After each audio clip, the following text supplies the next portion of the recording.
Hujan turun deras siang itu, seolah langit ikut mencaci keberadaan Raka. Tubuhnya yang kurus dan lusuh berdiri gemetar di depan rumah kontrakan yang dulu ia bangun dengan sisa-sisa tenaga terakhir. Tapi sekarang, rumah itu bukan lagi tempat pulang, melainkan panggung penghinaan.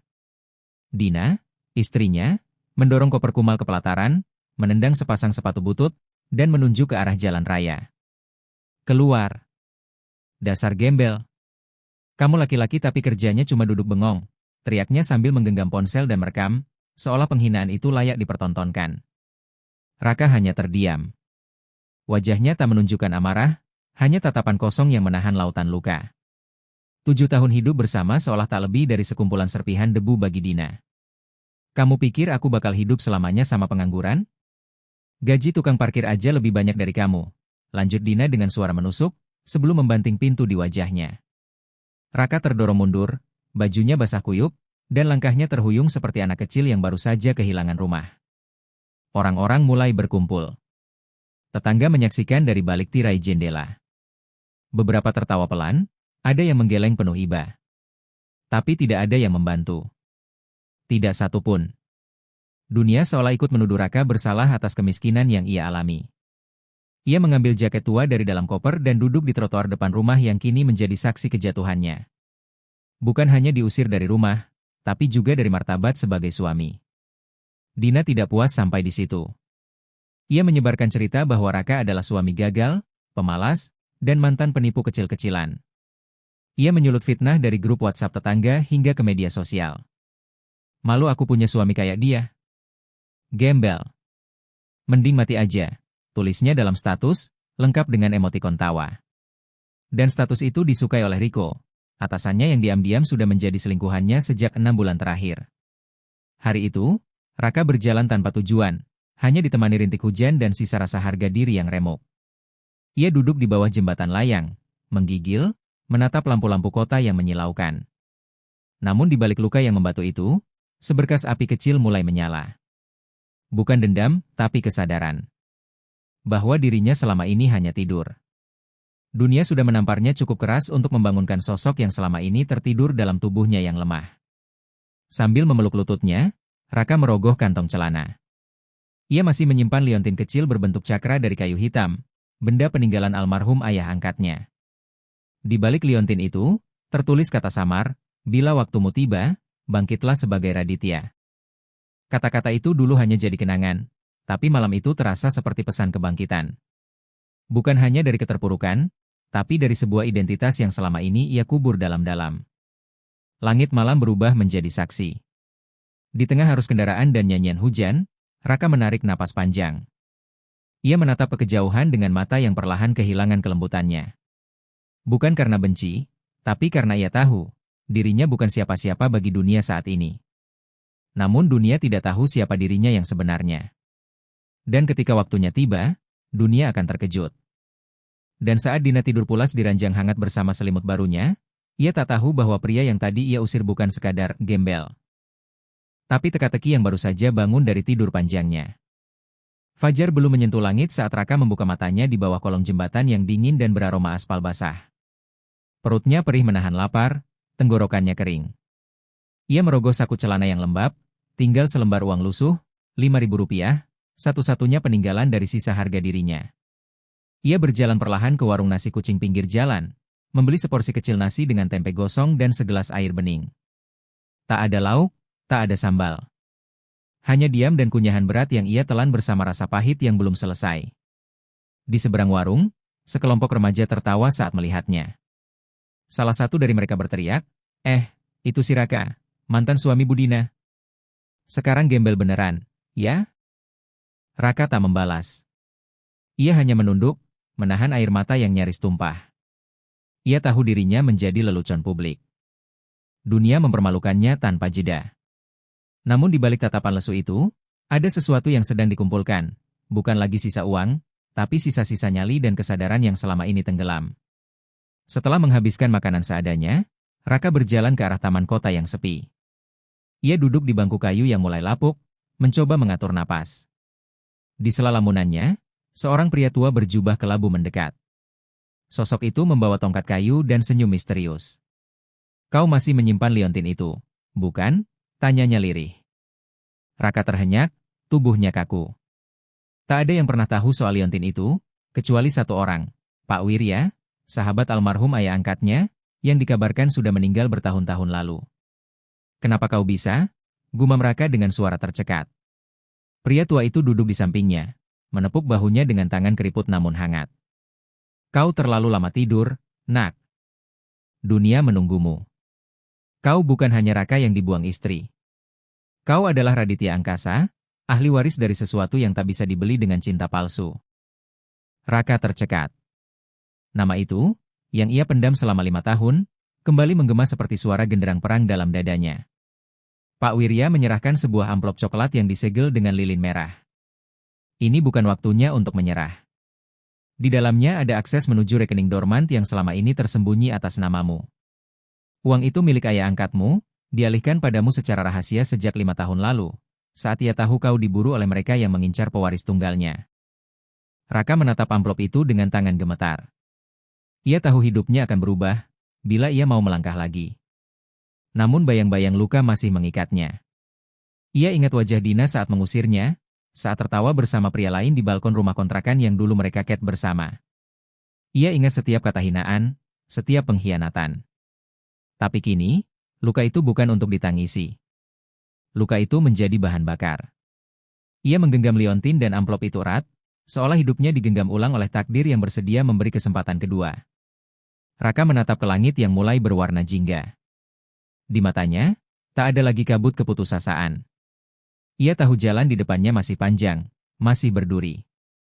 Tapi kali ini, ia tak akan melangkah sebagai gembel yang dibuang. Ia akan berjalan sebagai Raditya, lelaki yang pernah ditenggelamkan oleh cinta palsu, tapi bangkit dengan kekuatan yang jauh lebih besar dari sekadar harta. Dan saat matahari muncul perlahan dari balik gedung-gedung tua, Raka pun berdiri. Dunia takkan lagi melihatnya sebagai pecundang. Dunia akan segera tahu siapa dirinya yang sesungguhnya. Langkah kaki Raditya, dulu dikenal sebagai Raka, mengarah ke tempat yang tak lagi asing di hatinya, meski 5 tahun telah mengubah segalanya. Ia menaiki bus tua menuju daerah pegunungan di pinggiran kota, tempat di mana semua awal bermula, rumah kayu sederhana milik almarhum ayah angkatnya, seorang teknokrat terpandang yang hidup dalam pengasingan. Rumah itu telah lama kosong, namun sistem keamanan tersembunyi masih menyala, menunggu sang pewaris sah kembali. Di balik lantai papan ruang tengah, sebuah brankas baja tersembunyi di bawah karpet kumal. Tangannya gemetar saat menekan kombinasi angka yang hanya ia dan sang ayah angkat ketahui. Brankas itu terbuka dengan suara berat. Di dalamnya, selain dokumen kepemilikan aset digital dan surat kuasa perwalian global, tersimpan satu barang yang membuat dadanya sesak, sebuah foto dirinya semasa muda bersama sang ayah, tersenyum dalam pelukan dunia yang dulu terasa penuh harapan. Kau tidak mati sia-sia, ayah, bisiknya pelan. Raditya mulai membuka dokumen-dokumen yang tertata rapi. Ada sertifikat saham, kode akses ke wallet kripto, hingga bukti transaksi ke beberapa rekening bank asing. Total kekayaan yang tersebar di berbagai negara itu nilainya mencapai Rp 300 miliar lebih, tersembunyi di balik nama-nama samaran dan yayasan fiktif. Semua itu sengaja dirancang sang ayah untuk melindungi Raditya dari incaran komplotan bisnis yang mengkhianatinya dulu, termasuk paman kandungnya sendiri. Ia teringat kembali bagaimana dirinya, yang saat itu masih bernama Raditya Angkasa, dijebak dalam skandal korupsi fiktif yang menghancurkan reputasinya. Sahamnya dilucuti, namanya dihancurkan media, dan ancaman pembunuhan membayanginya tiap malam. Ia nyaris terbunuh dalam kecelakaan mobil yang ternyata sabotase. Namun saat itu, Pak Wirya dan ayah angkatnya memalsukan kematiannya. Ia dibuang ke dunia bawah tanah, menjalani hidup sebagai Raka, gembel tanpa masa depan. Selama 5 tahun, ia menjadi bayang-bayang dirinya sendiri. Ia bekerja serabutan, membersihkan got, mengangkut karung di pasar, tidur di masjid, bahkan menjadi pengumpul sampah. Ia menolak membuka kembali masa lalunya karena percaya bahwa harga diri bukan soal harta, tapi bagaimana tetap hidup ketika semua meremehkan. Namun pengkhianatan Dina, wanita yang ia lindungi saat terpuruk, telah menyentak kesadarannya. Kebaikan tak akan dikenang oleh mereka yang buta karena keserakahan. Kini Raditya menatap laptop tua yang diaktifkan kembali. Ia membuka jaringan virtual pribadi dan memasukkan kode dari amplop yang diberikan Pak Wirya. Layar pun menampilkan data transaksi besar, jutaan dolar siap ditarik dalam satu perintah. Namun yang paling menarik bukan jumlahnya, melainkan daftar nama-nama yang selama ini mengincarnya. Semua tercatat rapi. Mereka bukan hanya ingin menjatuhkannya, tapi menghapusnya dari sejarah. Dengan satu klik, ia mengaktifkan sistem Rebound OWNIP, program rahasia yang otomatis mengalihkan kembali seluruh aset ke kendalinya. Dalam waktu 24 jam, namanya akan kembali terdaftar sebagai pemilik utama Skyvector Holdings, perusahaan induk dari puluhan startup teknologi di Asia Tenggara, termasuk satu perusahaan tempat Dina dan selingkuhannya bekerja. Tanpa mereka tahu, mereka bekerja untuk dia. Sambil menyalakan rokok dari sisa korek tua, Raditya menatap layar komputer yang menyala terang di tengah ruangan gelap. Tak ada senyuman di wajahnya. Hanya kesunyian yang kental, seperti kabut malam. Ia tahu ini baru permulaan. Dunia yang dulu menelannya hidup-hidup, kini akan merasakan tangan dingin lelaki yang pernah ditenggelamkan. Dan mereka tak akan sadar, bayangan yang selama ini mereka lupakan, sedang berjalan kembali ke panggung utama. Sore yang mendung menyelimuti perbukitan di selatan kota, saat mobil sedan tua berwarna hitam berhenti di depan gerbang besi yang mulai berkarat. Di balik pagar itu, berdiri sebuah rumah bergaya kolonial dengan pilar-pilar tinggi dan halaman penuh tanaman menjalar. Tempat itu tidak asing bagi Raditya. Ia mengetuk pintu besi 3 kali, lalu 2 kali cepat, kode yang hanya dimengerti oleh satu orang, Letjen Purnawirawan Wirya Soenarjo, mantan kepala intelijen yang dulu menyelamatkannya dari upaya pembunuhan. Tak butuh waktu lama, pintu terbuka. Tubuh Renta Namun tegap muncul, dengan sorot mata yang masih tajam meski usia telah menekuk punggungnya. Radit, suara itu lirih, nyaris tak percaya. Tanpa banyak kata, Raditya memeluk lelaki itu dengan genggaman yang kuat. Di dalam rumah, aroma kayu tua dan kenangan masa lalu menyambut. Di ruang tamu, tergantung foto hitam putih Raditya remaja yang berdiri di samping sang jenderal muda dengan seragam lengkap. Sudah waktunya, Jenderal, ujar Raditya pelan, membuka map berisi dokumen transfer aset, kepemilikan saham, dan bukti legalitas perusahaan luar negeri yang baru saja ia aktifkan. Pak Wirya menyimaknya tanpa suara, lalu mengangguk dalam. 5 tahun kau hilang, 5 tahun aku menahan sabar agar tak menarik pelatuk lebih dulu. Tapi kalau kau sudah bangun, biar ku buka jalannya. Jenderal tua itu membawa Raditya ke ruang bawah tanah, ruang rahasia yang bahkan tak diketahui oleh petugas pemerintah. Di sana, tersimpan server pribadi, koneksi satelit, serta berbagai perangkat komunikasi berkeamanan tinggi. Di layar besar terpampang struktur kepemilikan Skyvector Holdings, lengkap dengan daftar cabang di Hong Kong, Dubai, dan Singapura. Yang membuat Raditya menarik napas panjang adalah melihat bahwa 40% saham kini berada dalam kendali yayasan miliknya sendiri, hasil kerja tangan kanan sang jenderal selama 5 tahun terakhir. Namun bukan itu yang membuat dadanya bergemuruh. Salah satu perusahaan yang berada di bawah naungan Skyvector adalah Hargantara Group, holding konstruksi dan properti yang saat ini mempekerjakan Dina dan Riko.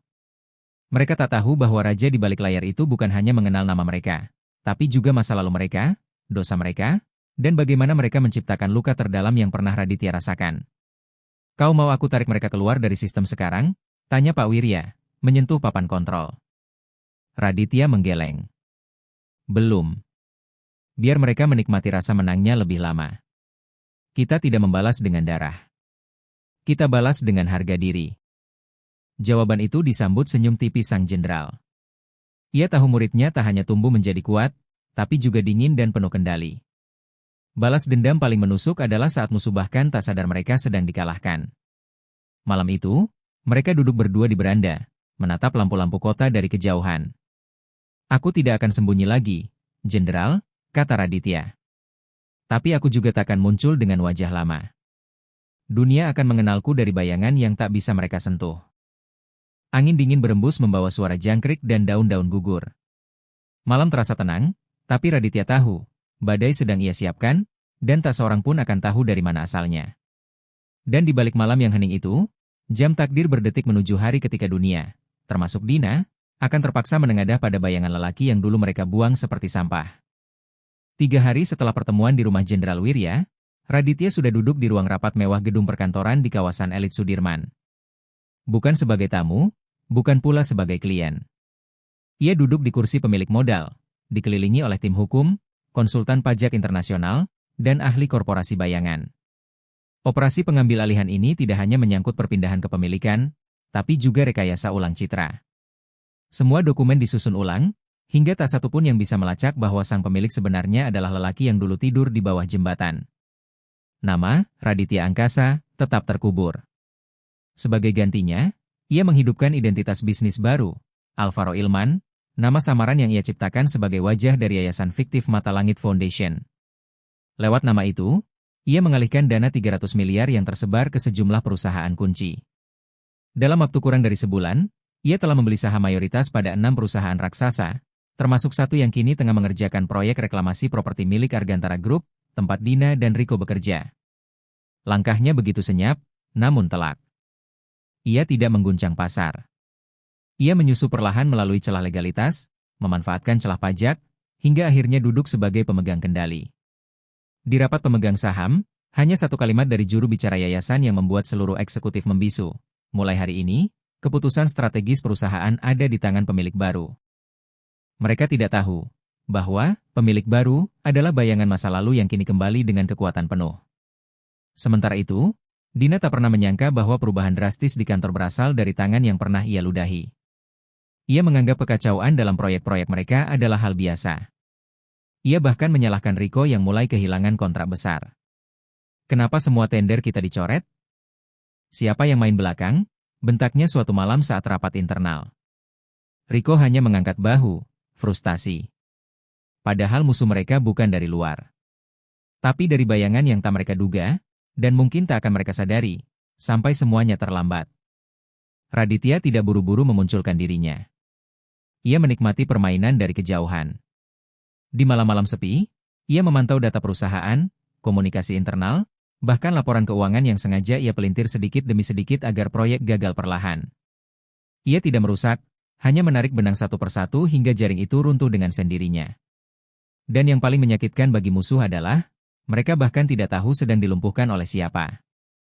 Ia juga mengirim donasi besar ke rumah sakit, panti asuhan, dan program beasiswa, semuanya atas nama Mata Langit. Media mulai ramai membicarakan siapa sosok di balik yayasan dermawan yang tiba-tiba menyulap kawasan kumuh menjadi pusat pengembangan anak muda.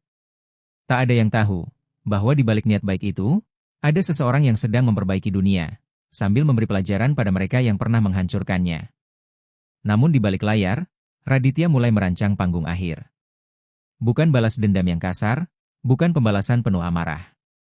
Tapi momen di mana seluruh topeng akan runtuh, dan wajah asli sang bayangan akan terlihat, di hadapan Dina, Riko, dan semua yang pernah menginjaknya. Ia ingin mereka tahu, orang yang dulu mereka anggap sampah, kini punya kuasa atas segalanya, bahkan hidup mereka sendiri. Dan ketika malam tiba, di dalam ruang kerja modernnya yang penuh cahaya lembut dan suara musik klasik, Raditya menatap cermin. Bukan untuk melihat bayangan, tapi untuk memastikan bahwa luka lama itu kini telah berubah menjadi senjata. Dingin, tajam, dan siap untuk mengakhiri semua sandiwara. Pagi itu kantor Argantara Group terasa ganjil. Tidak ada senyum di wajah staf, suasana rapat mendadak tegang, dan kabar berembus cepat, seluruh proyek properti utama dibekukan. Dina, yang menjabat sebagai manajer senior pengembangan, berusaha tampil tenang. Ia melangkah angkuh ke ruang direksi, tetapi di balik pintu, kenyataan menamparnya keras. Para komisaris dan investor utama duduk tanpa ekspresi, menatapnya seolah dia tidak lagi dibutuhkan. Kita diminta mengevaluasi ulang seluruh posisi manajerial, kata salah satu komisaris, datar. Dina tersentak. Untuk pertama kalinya, ia merasa terlempar dari pusat kekuasaan. Beberapa jam kemudian, pernyataan resmi dikeluarkan. Proyek unggulan yang selama ini menjadi kebanggaan Dina dibatalkan oleh pemilik baru. Alasan yang diberikan adalah restrukturisasi mendalam karena pemborosan anggaran. Tapi yang tak diketahui Dina, seluruh jejak keuangan proyek itu memang sengaja dibuat kacau oleh sistem yang sudah lebih dulu dimanipulasi oleh tangan dingin Raditya. Ia tak menurunkan Dina dengan skandal, melainkan dengan keheningan yang mematikan, membuat segalanya runtuh seperti menara tanpa fondasi. Riko, yang selama ini menjadi pasangan rahasia Dina, tak bisa berbuat banyak. Jabatan direkturnya juga diam-diam dicopot. Ia mencoba menemui salah satu pemilik saham baru untuk mencari penjelasan, namun aksesnya telah dicabut. Kau bukan siapa-siapa lagi, ujar petugas keamanan saat menahannya di lobi. Wajahnya merah padam, keringat dingin membasahi pelipis. Untuk pertama kalinya dalam karirnya, ia menjadi orang luar yang tak punya pijakan. Sementara itu, Dina mulai dihantui perasaan bersalah yang ganjil. Malam-malamnya diisi bayangan masa lalu, wajah Raka yang ia hina, ia ludahi, dan ia campakkan seolah tak berarti. Apa ini karma? Bisiknya suatu malam di depan cermin. Make up mahal tak lagi bisa menyembunyikan wajah yang mulai retak oleh stres. Tubuhnya yang dulu gagah penuh percaya diri kini tampak letih, sorot matanya kabur oleh kegelisahan. Beberapa hari kemudian, surat pengunduran dirinya disusun oleh HRD, bukan atas permintaannya, tapi sebagai langkah penyelamatan reputasi perusahaan. Dina membaca surat itu sambil menggigit bibirnya hingga nyaris berdarah. Ia merasa seperti boneka yang dipakai lalu dibuang. Tak ada belas kasihan, tak ada nostalgia. Hanya barisan kalimat dingin yang merampas seluruh jerih payah yang ia banggakan selama bertahun-tahun. Di luar gedung, saat Dina melangkah dengan koper kecil di tangannya, hujan turun deras. Sama seperti hari ketika ia dulu mengusir Raka dari rumah. Ia mendongak ke langit, kosong. Tak ada tempat pulang, tak ada seseorang yang menunggu. Bahkan Riko sudah lebih dulu pergi, menghilang dari radar, takut ikut tenggelam dalam kehancuran. Dina berdiri lama di halte, tak tahu harus kemana. Dunia yang dulu ia kuasai telah menutup pintu selamanya. Sementara itu, Raditya menyaksikan semuanya dari layar besar di ruang kendalinya. Ia tidak tersenyum. Ia tidak tertawa. Ia hanya duduk tenang, menyaksikan kejatuhan orang yang pernah merobeknya dari dalam. Aku tidak membalas dendam, bisiknya sendiri, aku hanya mengembalikan keadilan pada porosnya. Tidak perlu teriakan, tidak perlu kekerasan. Dunia yang dulu menamparnya kini telah ia kalahkan, dengan tenang, dalam senyap. Dan pada hari itu, saat Dina kehilangan segalanya, tak satu pun dari mereka sadar bahwa tangan tak terlihat yang menggerakkan semuanya adalah milik pria yang dulu mereka buang ke jalanan. Lelaki yang kini berdiri di balik layar dunia, tak lagi sebagai korban, tapi sebagai penentu arah permainan. Rapat umum pemegang saham tahunan Sky Vector Holdings menjadi ajang yang paling dinanti. Para eksekutif berdasi, investor asing, serta perwakilan media hadir memenuhi ballroom hotel bintang 5 di Jakarta. Mereka semua menunggu satu hal, pengumuman resmi dari pemilik baru yang selama ini hanya dikenal sebagai penyokong di balik yayasan dermawan bernama Mata Langit. Tak seorang pun tahu wajahnya. Misteri itu menjadi daya tarik utama. Tak ada yang menyangka bahwa pagi itu, tabir akan terkuak dengan cara yang begitu menghentak. Pintu utama terbuka. Seorang pria berjas kelabu gelap melangkah masuk dengan langkah tegap.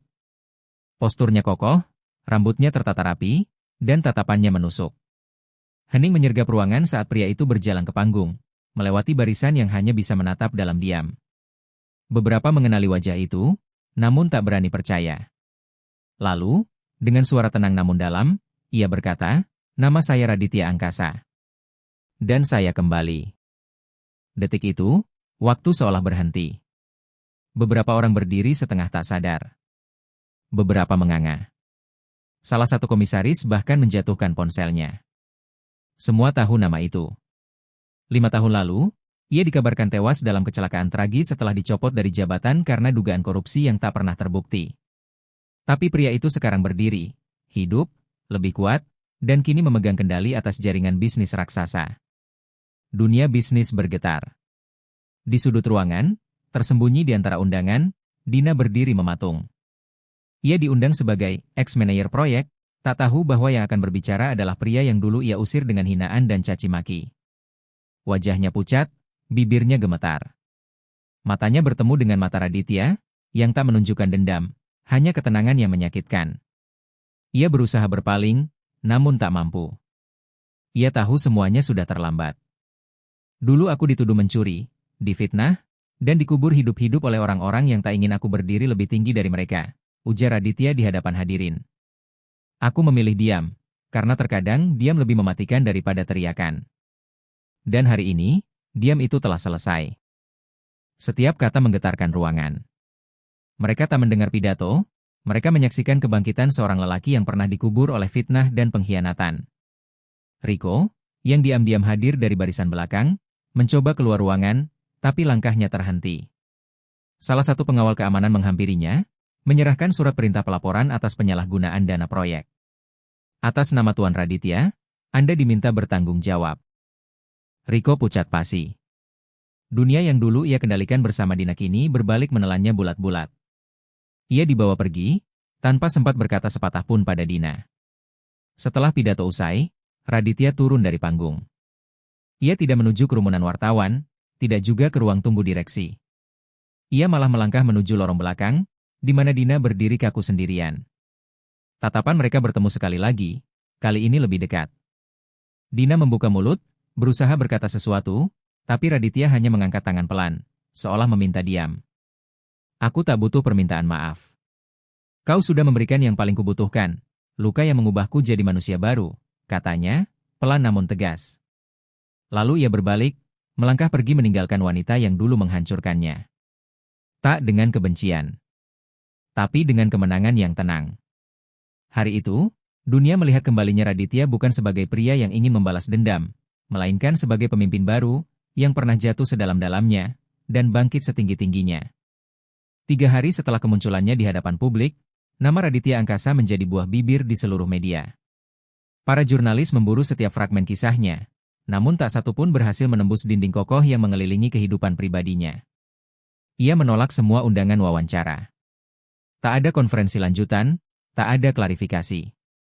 Yang muncul hanya satu fakta baru, Mata Langit Foundation, yayasan yang selama ini dianggap milik orang asing, ternyata didirikan dan dibiayai sepenuhnya oleh Raditya, pria yang dulu tidur beralaskan kardus. Namun tak banyak yang tahu, bahwa di balik semua kemewahan yang kini bisa ia genggam, Raditya tetap tinggal di sebuah rumah kayu sederhana milik almarhum ayah angkatnya. Ia memilih tempat itu bukan karena tak mampu membeli istana, tapi karena di sanalah ia menempa luka, meramu kebangkitan, dan menjahit kembali jiwanya yang hancur. Setiap pagi, ia menyeduh kopi sendiri, duduk di beranda, memandangi matahari naik dengan kesunyian yang menenangkan. Bagi dunia, ia raksasa baru. Bagi dirinya, ia tetap lelaki yang pernah dihina dan ditinggalkan.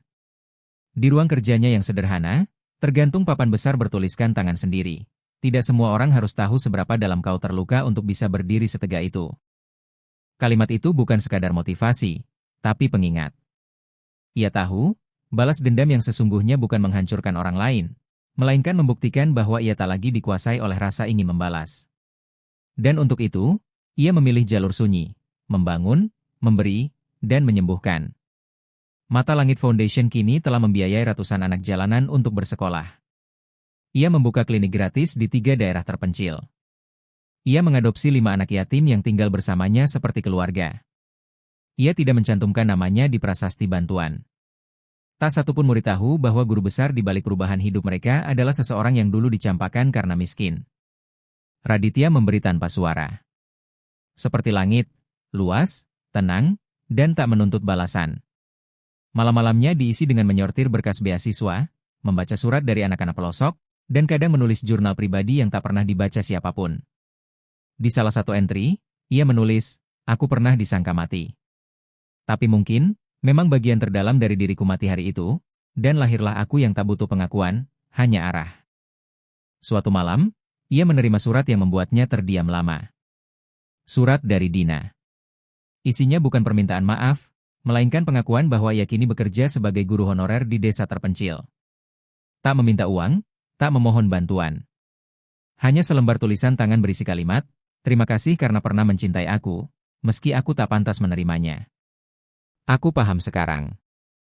Raditya membaca surat itu berkali-kali, lalu menyimpannya di laci, tanpa membalas. Beberapa luka memang tidak perlu disembuhkan. Cukup diterima.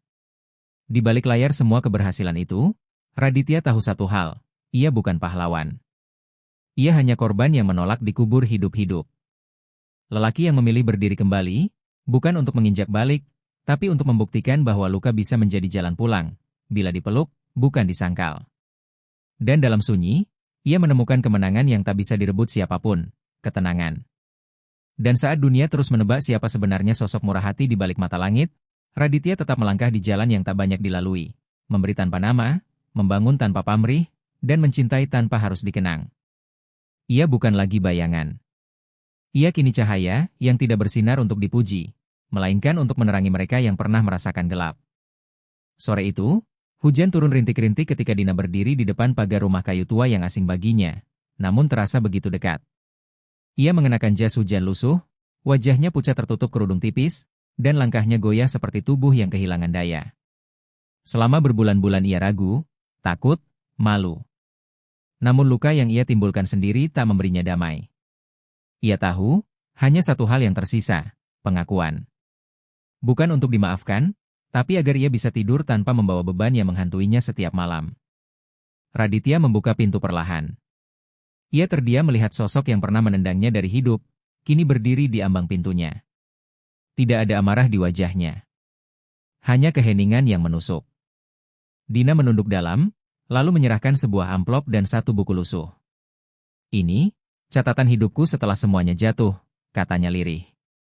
Tangannya gemetar, bukan karena cuaca, tapi karena ketakutan melihat refleksi dirinya dalam sorot mata lelaki yang tak lagi sama. Mereka duduk di beranda, diam lama. Angin membawa suara pepohonan yang berbisik lirih. Dina berbicara perlahan, menahan sesal yang tertahan terlalu lama. Ia bercerita tentang kejatuhannya, tentang malam-malam tanpa listrik, dan rasa bersalah yang menusuk setiap kali melihat wajah anak-anak didiknya yang polos. Aku dulu mengira uang segalanya. Tapi ternyata, ketulusan yang kubuang, itu yang paling mahal. Suaranya pecah di tengah kalimat. Raditya tidak menyela. Ia hanya mendengarkan. Setiap kata dari Dina bukan lagi peluru, melainkan serpihan kaca yang hancur di hadapannya. Ia tak menginginkan penyesalan dari wanita itu. Tapi ia tahu, mendengar adalah cara terakhir untuk menyelesaikan babak yang tak kunjung usai dalam batin keduanya. Aku tidak datang untuk meminta kembali cintamu. Aku hanya ingin kau tahu, aku pernah sangat menyesal jadi orang yang menginjak hatimu, ucap Dina, hampir berbisik. Dalam sekejap, waktu terasa beku. Raditya menatap jauh ke depan. Ia ingat hari-hari saat ia berharap Dina mencarinya, saat ia masih menanti satu pesan atau kabar. Tapi kini, penantian itu tak lagi ada. Yang tersisa hanyalah ruang kosong yang sudah diisi ulang dengan hal-hal yang lebih bermakna. Ia berkata pelan, kau tidak lagi jadi musuhku, Din. Tapi juga bukan bagian dari jalanku. Dina menahan tangis, namun air matanya tetap jatuh. Ia mengangguk, menerima kalimat itu seperti batu nisan atas cinta lama yang telah mati. Ia berdiri perlahan, mengambil tas kecilnya, dan melangkah mundur. Tak ada pelukan, tak ada salam perpisahan. Hanya tatapan terakhir dari dua orang yang pernah saling mencintai, lalu saling menghancurkan, dan kini berdiri sebagai dua orang asing yang memahami luka masing-masing. Sebelum pergi, Dina berbalik dan berkata, terima kasih karena pernah mencintaiku saat aku bahkan tidak mencintai diriku sendiri. Lalu ia pergi, menyusuri jalan tanah yang becek, menghilang di balik kabut senja. Raditya memejamkan mata sejenak, membiarkan kalimat itu mengendap di dadanya. Tidak untuk dikenang, tapi untuk dilepaskan. Dan saat malam jatuh sepenuhnya, Raditya kembali duduk di ruang kerjanya. Ia membuka buku catatan Dina, lalu menutupnya tanpa membaca. Ia menaruhnya di rak paling bawah, sebagai simbol bahwa masa lalu telah selesai. Bahwa tidak semua luka harus dibuka kembali. Beberapa cukup disimpan sebagai bukti bahwa ia pernah terluka, namun memilih sembuh dengan tenang. Matahari pagi menembus celah-celah jendela rumah kayu yang sederhana namun syarat makna. Di beranda, Raditya duduk dengan seorang anak laki-laki kecil di pangkuannya, membaca buku cerita bergambar. Anak itu bernama Wira, salah satu dari 5 anak yatim yang kini ia rawat seperti darah daging sendiri. Tawa kecil Wira menggema ringan, menggantikan kesunyian yang dulu menetap lama di rumah itu. Bagi dunia, Raditya adalah pemilik imperium bisnis, namun bagi anak-anak itu, ia hanyalah ayah Radit yang sabar dan hangat. Setelah kepergian Dina malam itu, sesuatu dalam diri Raditya berubah. Bukan karena dendam yang lunas, melainkan karena akhirnya ia menutup babak yang selama ini diam-diam masih ia buka. Ia mulai tersenyum lebih sering, mulai membuka ruang untuk orang-orang baru. Ia tidak mencari cinta, tapi menemukan arti keluarga dalam bentuk yang paling murni. Anak-anak yang tak punya siapa-siapa, yang kini memanggilnya dengan mata berbinar. Di sela kesibukannya mengurus yayasan dan bisnis, ia kerap mengunjungi desa-desa terpencil, membangun sekolah, menanam pohon, menyuplai air bersih. Tidak ada kamera. Tidak ada wartawan. Ia berjalan kaki menyeberangi sungai, memikul karung bantuan di punggungnya sendiri. Bagi para warga, dia hanya pria biasa dengan mata teduh dan cerita yang tak pernah ia bagikan. Tak satu pun dari mereka tahu bahwa pria itu pernah ditertawakan oleh dunia yang kini ia bantu bangun kembali. Suatu hari, seorang wartawan muda mencoba mewawancarainya secara diam-diam. "Kenapa Bapak tidak mau dikenal?" tanyanya polos. Raditya tersenyum. Karena rasa hormat sejati bukan datang dari nama yang dicetak besar tapi dari jejak yang ditinggalkan di hati orang yang tak pernah kita kenal. Jawaban itu ditulis sang wartawan sebagai kutipan tanpa nama, namun viral di seluruh media sosial.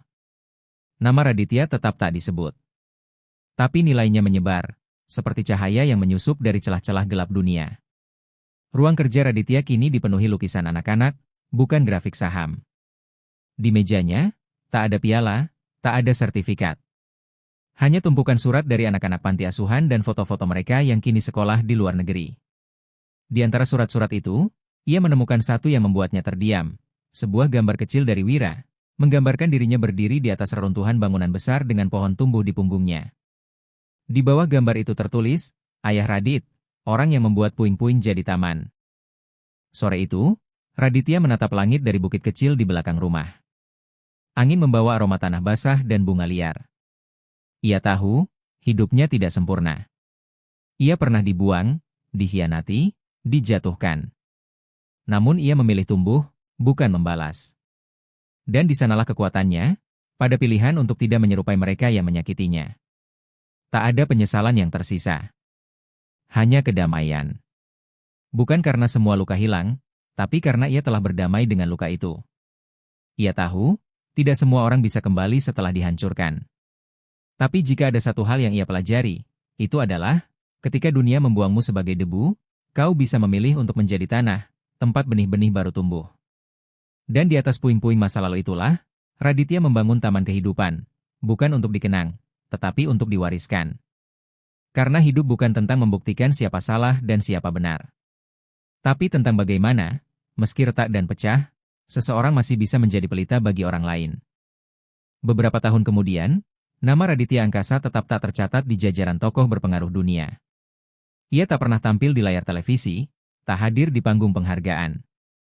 Namun jejaknya menyebar seperti akar di bawah tanah, diam, tapi menghidupi ribuan kehidupan. Ia dikenal hanya melalui kisah-kisah kecil dari anak-anak jalanan yang kini menjadi dokter, guru, dan pemimpin komunitas. Orang-orang mungkin tak tahu siapa pria di balik semua perubahan itu. Tapi mereka tahu ada seseorang yang pernah terluka, lalu memilih menyembuhkan. Yang pernah dihancurkan, tapi tak membalas. Yang pernah kehilangan segalanya, lalu memberikan segalanya bagi yang lain. Dan di sudut dunia yang sunyi, di rumah kayu sederhana di atas bukit, seorang anak kecil berlari memeluk pria beruban dengan tawa riang, berteriak, "Ayah Radit, lihat pelangi." Sang ayah menatap langit yang dulu gelap, kini penuh warna. Ia tak lagi hidup untuk dikenang. Ia hidup agar orang lain tak perlu merasakan sakit yang pernah ia lalui.